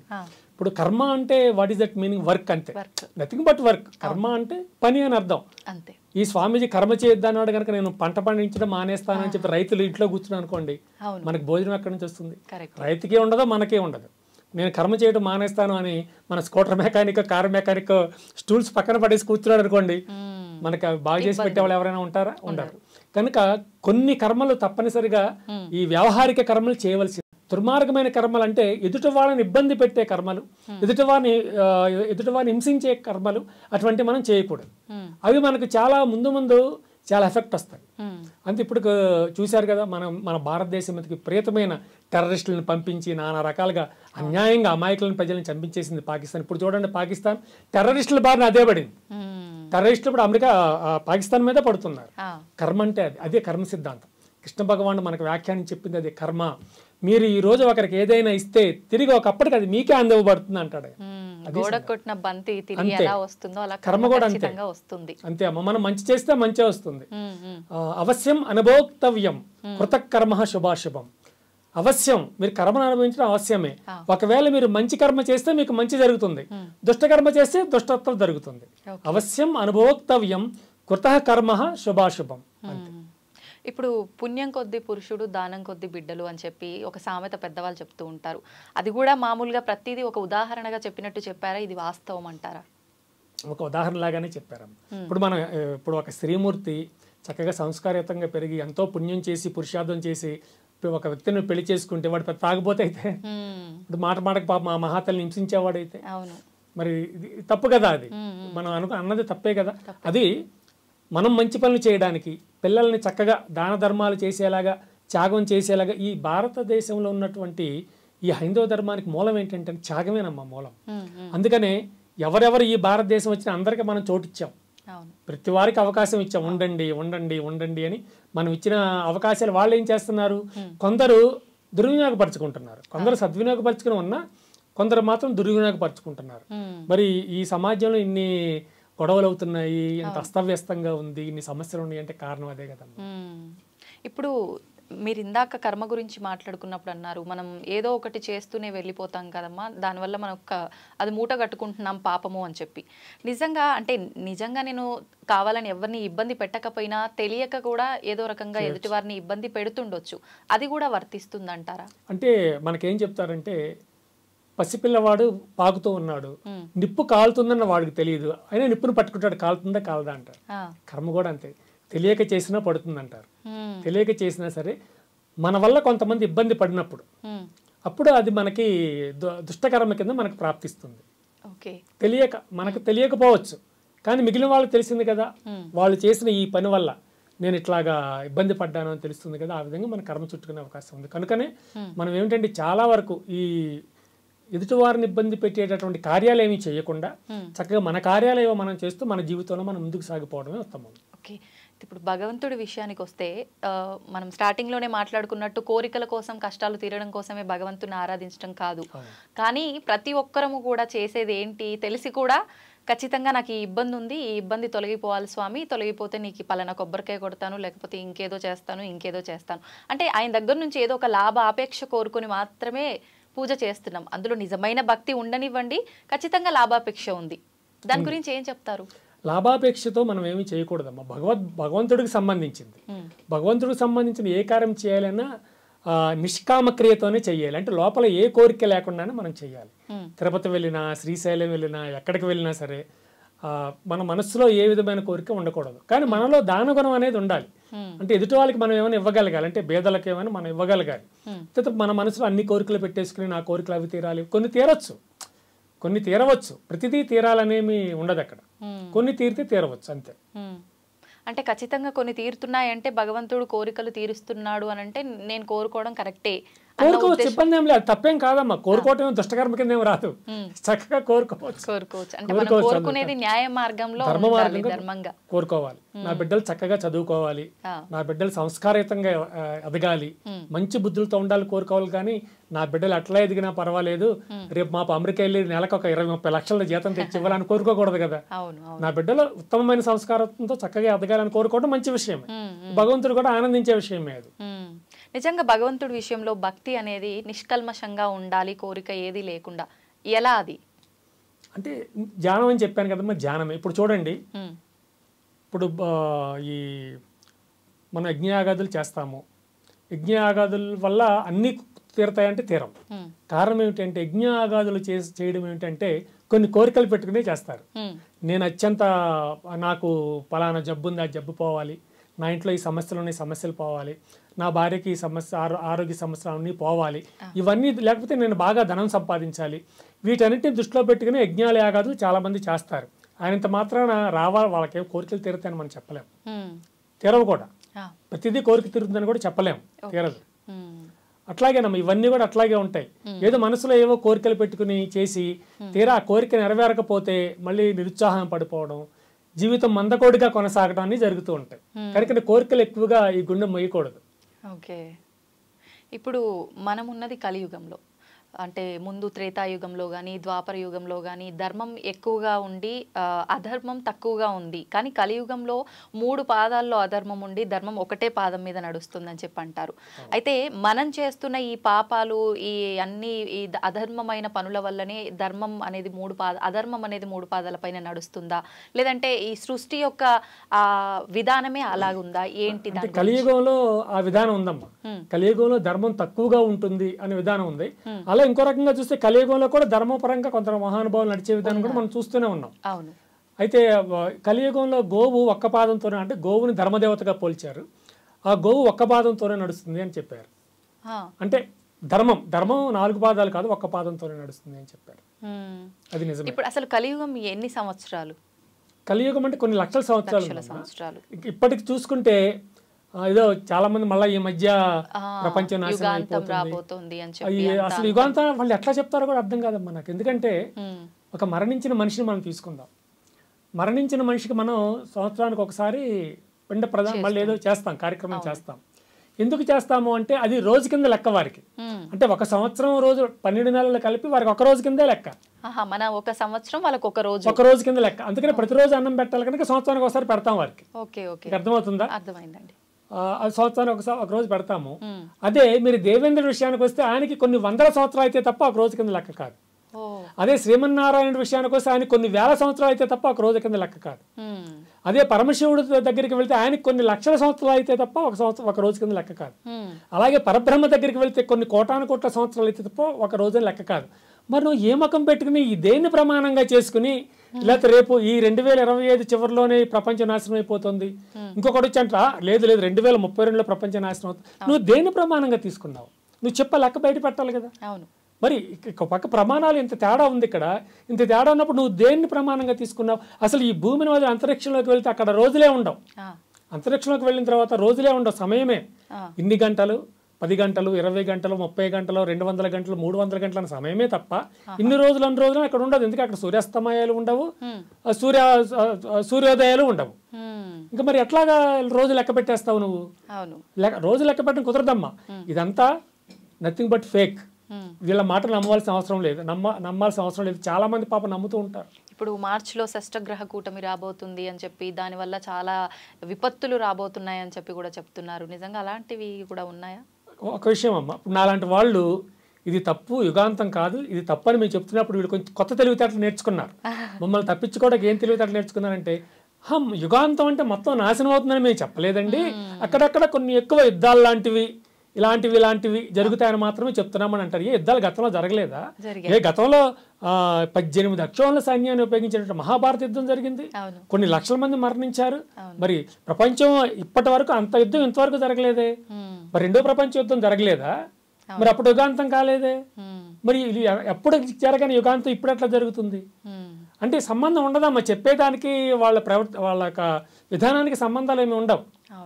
ఇప్పుడు నేను చెప్పాను ఇంతకుముందే మీకు, ఒక మరణించిన వ్యక్తికి ఒక 12 నెలలు అయితే ఒక రోజు అయితే, మరి మిగిలిన దేవతలకు ఇన్ని వేల సంవత్సరాలు అయితే ఒక రోజు అయితే, నువ్వు దేని ప్రమాణంగా తీసుకుని ఈ 2025లోనే 3వ నెలలోనే ఎప్పుడో యుగాంతం అని చెప్తున్నావు? ఇంకొక ఆయన అంటారు లేదు 2025లో యుగాంతం కాదు, 2032లో యుగాంతం అంటాడు. దానికి ఒక లెక్క ఉంది. 2032లో ఏదో కామెట్ ఏదో వస్తుంది, అది భూమి మీద పడే అవకాశం ఉంది, కొంచెం జాగ్రత్తగా ఉండాలి, అప్పటికేందో సైన్స్ పెరుగుతుంది కనుక దాన్ని నాశనం చేసేటటువంటి ఎక్విప్మెంట్ ఉండొచ్చు అన్నట్టుగా అమెరికా వాళ్ళు నాసా వాళ్ళు ప్రకటించారు. అది వీడు విని అట్లాగే నాశనం అయిపోతుంది కదా, ఒక మాట చెప్తే ఏం పోయిందంటే వీడు చెప్తాడు, దానికి ఇంకొక 4 జోడించి చెప్తాడు. ఇవేమి నమ్మొద్దాం. అంతే కదమ్మా. మన తమ్లైన్ మొన్న వేసిన వాటికి తమ్లైన్ ఒకటి యుగాంతం పలానప్పుడు అవుతుందని నేను చేసిన ఫోటోస్ వేశారు.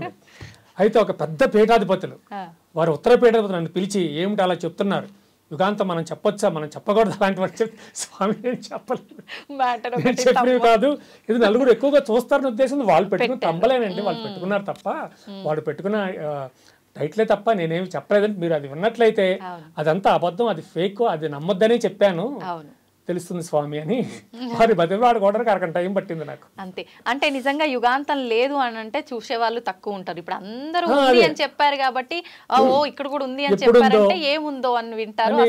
నేను అదే చెప్పాను వారు ఇట్లాగో మరి నలుగురు చూస్తారని ఉద్దేశంతో అలాంటి టైటిల్స్ ఇస్తారు స్వామీజీ. అది కరెక్ట్ కాదు, లోపల ఉన్న కంటెంట్ వేరే ఉంటుంది, దానికి ఎగ్నెస్ట్ గా ఉంటుంది అని వారితో చెప్పుకునేసరికి నాకు అరగంట టైం పట్టింది. ఆయనే అడిగారా మనం చెప్పకూడదు ఇలాంటి అసలు మనం మాట్లాడకూడదు, ఎవరెవరో మాట్లాడతారు వాళ్ళ ఇష్టం, అది మనం అలాంటివి చెప్పకూడదు అన్నారు అనమాట. నిజమే, వారు అన్నది కూడా నిజమే. చెప్పి వారికి చేయని తప్పు క్షమాపణ కూడా చెప్పుకున్నాను వారికి. తప్పులేదు పెద్దవాళ్ళు.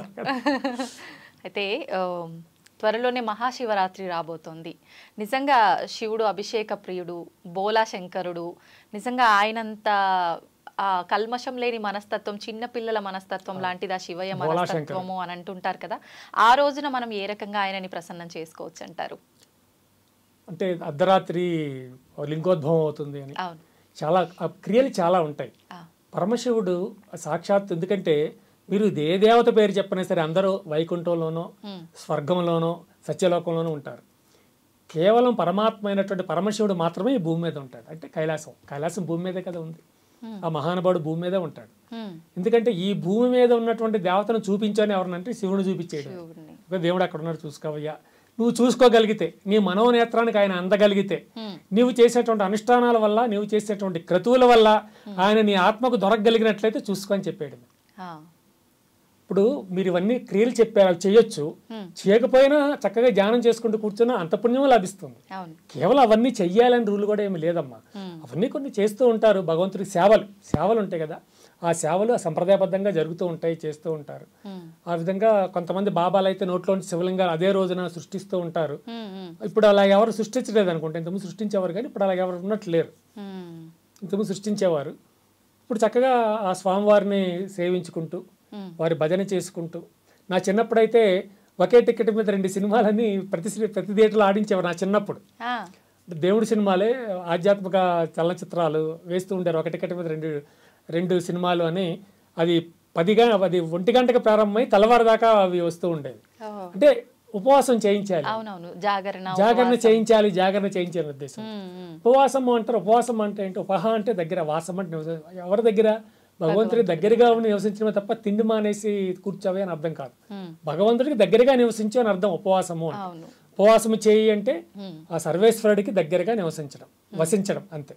ఓకే, అయితే ఇప్పుడు ఉపవాసం అంటే ఆయనకు దగ్గరగా ఉండడం, కానీ కటిక ఉపవాసం కూడా చేస్తూ ఉంటారు. నిజంగా అంటే మన లోపల ఉండే ఆత్మారాముని కూడా మనం సంతృప్తి పరచాలి. అలా మొత్తం ఉపవాసం కూడా ఉంటే మనం లోపలున్న ఆయనని కూడా ఇబ్బంది పెట్టినట్టే, అది మళ్ళీ దోషంగా మారుతుంది అంటారు. ఇదంతా ఒక మూఢనమ్మకంగా అంటే ఒక భావాలమ్మా, భావ పరంపర. అవి భావాలు. సరే, ఇవి ఎదుటి వాళ్ళకి చెడు కలిగించే భావాలు కావు కనుక ఉండనివ్వచ్చు. వాటి వల్ల మనకు నష్టం లేదుగా. అలా వారు అనుకున్నా మనకు నష్టం లేదు కనుక వారు అట్లా అనుకోవచ్చు. మనకు అది ఇబ్బంది ఏం లేదు, మనకి సమాజానికే నష్టం ఏమి లేదు. వారు తిన్నా పర్వాలేదు, తినకపోయినా తిన్నంత మాత్రాన పుణ్యం రాదు అనుకోవడం కరెక్ట్ కాదు. తింటే పాపం వస్తుంది అనుకోవడం కూడా కరెక్ట్ కాదు. భగవంతుడికి పూజ చేస్తే ఎక్కువగా మనకు తృప్తి చెందుతామని అన్నారు కదా మీరు ఇందాక. ఆత్మ సంతృప్తి పొందొచ్చా, లేదంటే భగవంతుడికి సేవ చేస్తూ ఉంటారు ఆలయంలో, క్లీనింగ్ దగ్గర నుంచి ప్రతి ఒక్కటి, అది చేస్తే నిజమైన తృప్తి లభిస్తుందంట? ఏదైనా తృప్తేనమ్మా. మనం ధ్యానం చేసేందువల్ల తృప్తి పొందవచ్చు. మీరు అన్నట్లుగా ఆలయంలో సేవ చేసేందువల్ల కూడా తృప్తి పొందవచ్చు. ఎందుకంటే ఆలయంలో సేవలు కూడా తప్పకుండా చెయ్యాలి. లేకపోతే అవన్నీ ఆ నూనెకి జిడ్డు పట్టి మడ్డి పట్టి ఆ వస్తువులన్నీ, ఆ హారతి అవన్నీ కూడా పాడైపోతాయి. కానీ మనం చక్కగా వారానికి ఒకసారి 10 రోజులకు ఒకసారి మన దగ్గరలో ఏదైనా ఆలయం ఉన్నట్లయితే తప్పకుండా వెళ్ళి ఆ సేవ మనం చేయొచ్చు.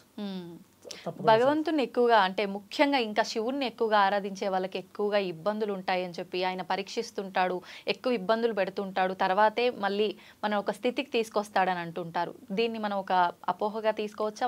అపోహనం అదే కరెక్ట్ కాదు. శ్రీమన్నారాయణ మాత్రం పరీక్షలు పెట్టడా, లక్ష్మీదేవి పరీక్షలు పెట్టదా? అవును, అందరూ పరీక్షలు పెడతారని అనుకోవాలమ్మా. అదేమి లేదు. పరమశివుడు సాక్షాత్ బోలాశంకరుడు, ఆయన కరుణిస్తాడు, ఆయన కరుణాకరుడు, ఆయన అందులో అనుమానం ఏం లేదమ్మా. ఇప్పుడు భగవంతుడు ఒక్కడే మనందరము నమ్ముతాము. అవును, కానీ శివుణ్ణి ఆరాధించే వాళ్ళు శివుడే మూలం అన్నిటికీ అని చెప్తారు, విష్ణువుని ఆరాధించే వాళ్ళు విష్ణువే అన్నిటికీ మూలం అని చెప్తారు. ఎందుకని ఇలా అంటే వాళ్ళలో ఎటువంటి తారతమ్యాలు లేవు, కానీ ఆయన భక్తులమైన మనలో మాత్రం ఈ భేదాలన్నీ ఎందుకంటారు? అందుకనే నేను అటువంటి కాంట్రవర్సీ ఏమి లేకుండా పరమాత్మ అంటుంటాను. పరమాత్మ కాకపోతే శివుడు, విష్ణువు, వెంకటేశ్వర స్వామి, లక్ష్మీదేవి వీరందరూ కూడా ఆ పరమాత్మ యొక్క స్వరూపాలు అంతే. స్వరూపాలు అంతే. కానీ మెయిన్ పరమాత్మ అంతే. పరమాత్మ అంటే అది మీరు శివుడే అంటారో శ్రీమన్నారాయణ అంటారో, అది ఎవరికి వారికి సంబంధించినటువంటి విషయం. కొందరు వైష్ణవులేమో శ్రీమన్నారాయణ అంటారు, శైవులేమో లేదు పరమశివుడే నిజమైన పరమాత్మ అంటారు, కొందరేమో అమ్మవారే పరమాత్మ అంటారు.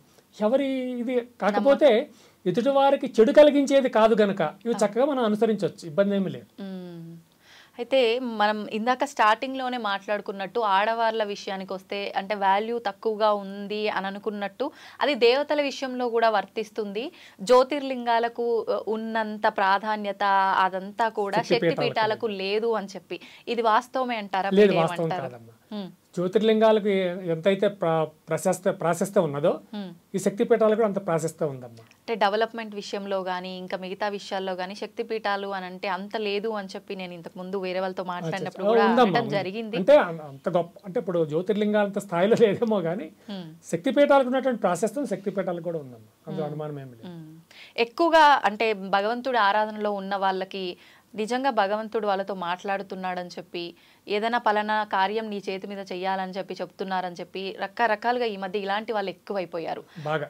నిజంగా ఇది వాస్తవం? అలా భగవంతుడు వచ్చి చెప్తాడంటారా? భ్రమ అంతే. నాకు తెలిసిన ఒక ఆవిడ ఉన్నారు, ఆవిడ మాట్లాడుతూ ఉండండి గొడవ చేయకండి అంటది, తన భుజాన్ని తను పట్టుకుని ఏమైంది నేనేం గొడవ చేయట్లేదు కదా అంటే మీరు కాదు బాబా చూడండి అట్లా డాన్స్ చేస్తున్నారు ఇక్కడికి వచ్చి కూర్చున్నారని చూపిస్తుంటది. అంటే ఆవిడ పవిట మాటతో ఉంటుంది కొంచెం అది కూర్చుందని చెప్తుంది ఆవిడ ప్రచారం చేసుకుంటుంటుంది. అట్లాంటి వాళ్ళు ఉన్నారు. అలాగే ఇప్పుడు ఇంకొక ఆయన ఉంటాడు, నిజమేనండి మీరు మీ ఇంటికి మీ ఆశ్రమానికి భోజనం రామని పిలిచారు కానీ మా అమ్మగారిని అడిగి చెప్తా అంటే మీ అమ్మగారు ఉన్నారా పిలవండి నేను అడుగుతానన్నా అనుకోండి. అదే లక్ష్మీదేవి మా అమ్మవారండి ఆవిడని అడగాలంటాడు. అమ్మవారు అనుజ్ఞిస్తే వస్తాడట. అంటే ఇలాంటి చెప్తూ ఉంటారండి చాలా మంది ఉన్నారు. మీరు అన్నది కరెక్టే. అవును, చాలా మంది ఇలా బాబా గారు ఇలా చెప్పారు లేకపోతే దేవుడు ఇట్లా చెప్తున్నాడు అవి చెయ్యాలి అవి చేయకపోతే వాళ్ళు ఫీల్ అవుతారు ఇవన్నీ కూడా ఉంటాయి. అంటే వాళ్ళు మెంటల్ గా ఏదో ప్రాబ్లం ఉండి మెంటల్ ఎక్కియడం ఒకటి, మనకు కూడా మెంటల్ ఎక్కించడం అంతే. ఇంకొకటి వ్యాపార దృక్పథం ఒకటి అట్లా చెప్పడం వల్ల 10 మంది వస్తారు ఇంకా వీళ్ళ దగ్గర.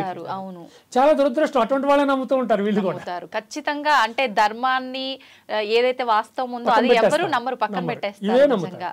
ఎందుకంటారు అలా? అంటే తేలికగా వచ్చేస్తుంది దేవుడు, తేలిగ్గా వచ్చేస్తున్నాడు మాకు. తేలిగ్గా మా చేతికి దేవుడు చిక్కుతున్నప్పుడు ఈ ధ్యానాలు చేయడాలు ఇవన్నీ మాకెందుకు? గంట తరబడి ధ్యానం చేసి ఏమో వస్తాడు రాడు ఎవరికి తెలుసు, మా ఎదురుగానే ఉన్నాడు కదా అంతే.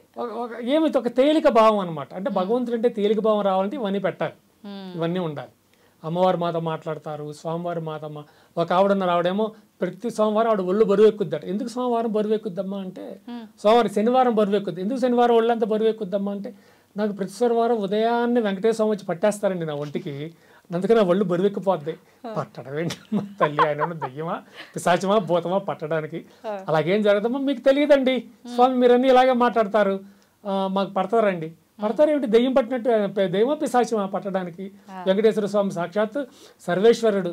అతల వితల సుతల తలాతల రసాతల పాతాల భూలోక బోర్లోక స్వర్లోక మహాలోక జనలోక తపోలోక సత్యలోకాలకి సర్వాధినాయకుడు ఆయన. అనేంటిది ఒక చిన్న పిల్లోడ్ల దైవం వచ్చి పట్టినట్టుగా నన్ను పట్టేస్తారండి. ప్రతి శనివారం ఒళ్ళతో బరువు ఎక్కుద్ది. ఏం బరువు అమ్మా, నువ్వు తిండి తగ్గిస్తే బరువు తగ్గుతారు, దేవుడు వచ్చి పడితే బరువు తగ్గరమ్మా, బరువు ఎక్కడ కాదమ్మా అని చెప్తాం మేము. వాళ్ళ ట్రాన్స్ లో ఉండిపోతారు తల్లి. ఆ ట్రాన్స్ లో ఉండిపోయి ఇంక వినరు, ఎవరి మాట వినరు, మీకు తెలియదు ఊరుకోండి అంటారు ఆఖరికి.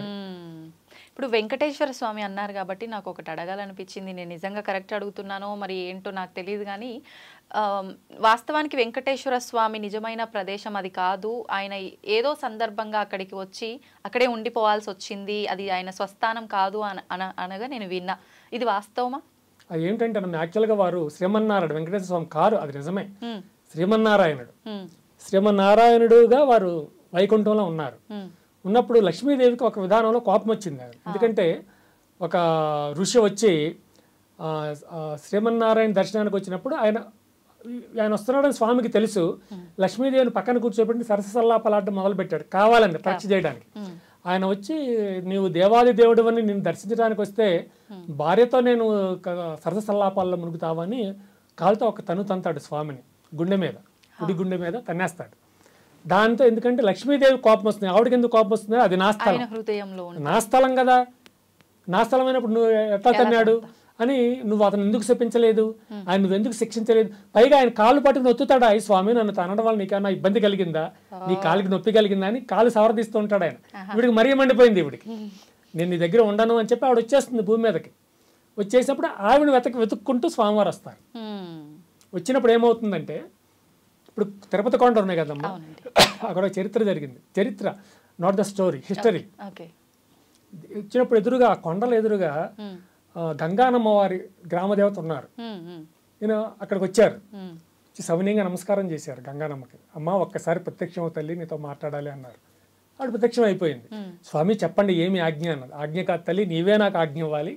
ఇక్కడ కొండలు ఉన్నాయి కదా 7 కొండలు, ఈ 7 కొండల మీద ఒక కొండ మీద నేను నా సతులతో వెలియదలిచాను, నేను ఎక్కడ వెలవాలో నీవు ఆజ్ఞవమ్మా అంటాడు. స్వామి ఏం మాట్లాడుతున్నారు మీరు? ఇక్కడ అండపిండ బ్రహ్మాండాలు మొదలు అణువు మొదలు బ్రహ్మాండం వరకు మీరే కదా సర్వాధినేత సర్వాధినాయకులు సర్వపాలకులు మీరే. మీరు నన్ను వచ్చి ఒక గ్రామదేవతను నేను నన్ను పట్టుకుని అనుజ్ఞ అడుగుతారేంటి? ఇప్పుడు ఒక దేశపు ప్రధానమంత్రి ఈ ఊరి కార్పొరేటర్ ఏమైనా పర్మిషన్ అడుగుతాడు ఏదైనా విషయంలో? మరి ఈయన అట్లా అడుగుతున్నాడు. ఈయన ఎందుకు స్వామి నన్ను ఎందుకు అడుగుతున్నారంటే ఆయన అంటారు, స్వామి నీవు అమ్మా నీవు సాక్షాత్ మాతృమూర్తివి, మాతృస్వరూపివి, నీవు ఈ గ్రామదేవతవి, ఈ గ్రామంలో చుట్టుపక్కల అనేక గ్రామాలకి నీవు మాతృమూర్తివి కనుక నిన్ను అనుమతి తీసుకోవడం నీ వద్ద అది నా యొక్క ధర్మం కనుక నీవు అనుమతి ఇచ్చినట్లయితే కొండ మీద నేను వెలుస్తానమ్మా అంటాడు. వెలవండి స్వామి, దాని దేవుంది వెలవండి అని ఆవిడ కూడా చాలా గౌరవంగా చెప్తుంది గంగానమ్మ. ఈ స్వామి అప్పుడు ఏం చేస్తారు అంటే వెంకటాద్రి అనే కొండ ఉంటుంది. ఆ 7 కొండలు కొండ పేరు వెంకటాద్రి. వెంకటాద్రి, శేషాద్రి కొండలు ఉంటాయి. వెంకటాద్రి మీదకి వెళ్ళి మొదటిసారిగా వారు తన పాదాన్ని వెంకటాద్రి అనే కొండ మీద మోపుతారు, అలా కాలు పెడతారు. పెట్టగానే స్వామివారికి ఒక పేరు వస్తుంది. వెంకటాద్రి అనే కొండ మీద ఆయన కాలు పెట్టాడు కనుక వెంకటేశ్వరుడు అన్నారు ఆయన. అంతే, వెంకటేశ్వరుడు అనే పేరు ఆయనకి ఆ వెంకటాద్రి అనే కొండ వల్ల ఆయనకి ఆ పేరు వస్తుంది. అప్పుడే వెంకటేశ్వరుడు అయిపోయారు. వెంకటేశ్వరుడిగా ఆయన అక్కడే ఉండవలసి వచ్చి అక్కడే ఉంటాడు అనమాట. అప్పుడు ఈ గంగన్న అడుగుతా, స్వామి మీరు వచ్చినటువంటి అద్భుతమైనటువంటి శుభముహూర్తం, దయచేసి కలియుగాంతం వరకు కూడా తమరు ఇక్కడే వేంచేసి ఉండండి, భక్తుల కోరికలు తీరుస్తూ ఉండండి ఈ అమ్మవారు అంటే, ఈ గంగన్నమ్మ గారు అడిగితే సరే తల్లి అది మాతృ ఆజ్ఞగా నేను స్వీకరిస్తాను అంటే, ఆయనకి అంటే ఈ హైందవ దేవతలు అనే వాళ్ళకి శ్రీమూర్తులు అంటే ఎంత గౌరవం చూడండి, మహాగౌరవం శ్రీమూర్తులు అంటే. అలాగే తల్లి నీవు చెప్పావు కనుక నేను తప్పకుండా ఉంటానని చెప్పి అక్కడ తన సతులతో అలివేలు మంగమ్మ అంటే పద్మావతి దేవి, అలివేలు మంగమ్మ అంటే పద్మావతి దేవే, లక్ష్మీదేవి ఇద్దరిని చెరువక పక్కన వెలయమని చెప్పి స్వామివారు కూడా అక్కడే వెలుస్తారు. ఇంకో బీబీ నాంచారి, ఇంకో Bibi it's a fake story, అదే ఫేక్, అసలు లేదు. బీబీ నాంచారి అనేది ముస్లిం ఒక రాజుగారి కుమార్తె. చిన్న కథ కూడా జరిగిందమ్మా.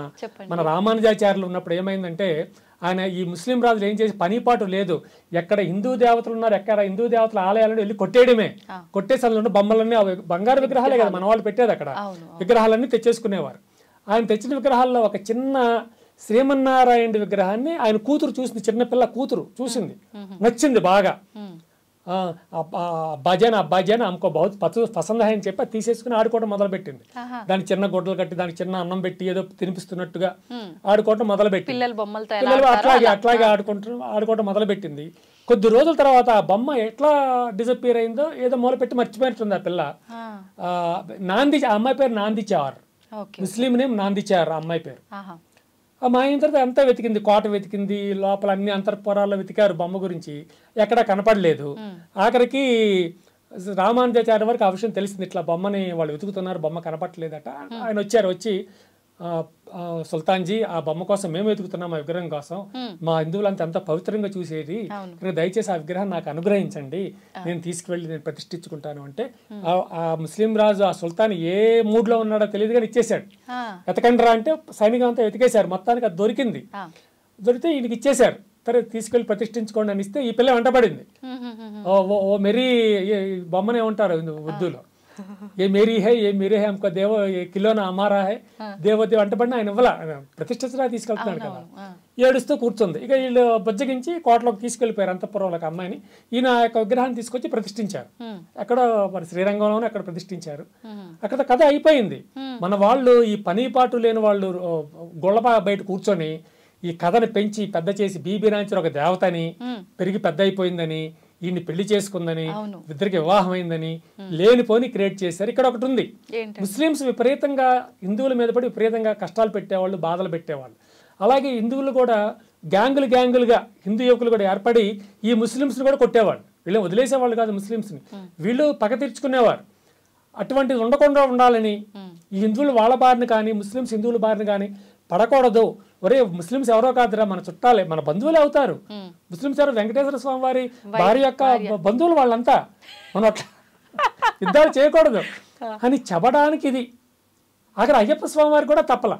అయ్యప్ప స్వామి వారి దగ్గర ఓవర్ అని ఒక ఆయన ఉంటాడు, ఓవర్ స్వామి బాబరమ్మ, వాడు లక్షల మంది హిందువుల్ని వాడి కంఠాలను నరికేసి ఒక రోజు అయితే ఒక వారం రోజులో 10 రోజుల్లో 5 లక్షల మంది హిందువులు నరికేశాడు. ఢిల్లీ నగరంలో 5 లక్షల మంది హిందువులు. మతం మారతావా మారవా, నేను మారను అన్నవాడిని నరికేసేవాడు, మారతా అన్నవాడిని వదిలేసేవాడు. అలా మారను అన్న హిందువులు నరికేసి ఎంతమంది అయ్యారు అంటే, ఇటు 5 లక్షల తలలు, అటు 5 లక్షల మొండాలు. ఆ బాబర్ విగ్రహమే ఈ ఓవర్.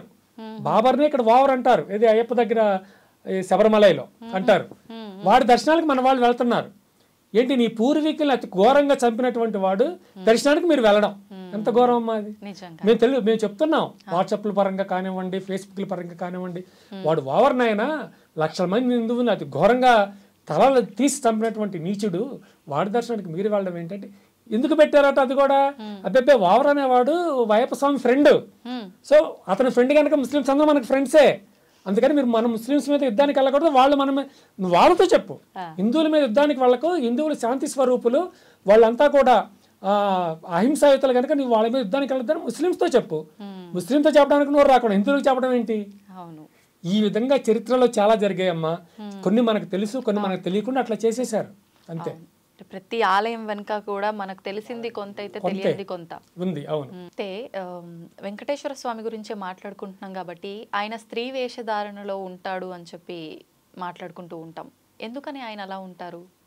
స్త్రీ వేషధారణలు ఏమి ఉండరు. వీళ్ళంతా నమ్మకాలు ప్రచారం చేస్తూ ఉంటారు. అసలు యాక్చువల్గా ఏమిటంటే అది వెంకటేశ్వర స్వామి వారి క్షేత్రం కాదని, అమ్మవారి క్షేత్రం అని, ఆ విగ్రహం అమ్మవారి విగ్రహం అని, కనుక స్త్రీ యొక్క వంపు సొంపులు కనపడకుండా ఉండడానికి విపరీతమైన అలంకరణ చేస్తారు అని టాక్ ఒకటి ఉంది. కానీ స్వామివారే, వెంకటేశ్వర స్వామివారే, అక్కడ వెలిసినటువంటి శ్రీమన్నారాయణుడే సాక్షాత్తు ఆయనే తప్ప అమ్మవారికి స్వామివారికి సంబంధం ఏమీ లేదు. కానీ అలా అనుకోవడం మంచిదే. అమ్మ అంటే సాక్షాత్తు పరమాత్మగా భావించండి. అలా అనుకున్న వాళ్ళు పరమాత్మగా భావిస్తే సరిపోతుంది అంతే. అందుకని నేను కూడా పరమాత్మ అంటూ ఉంటాను.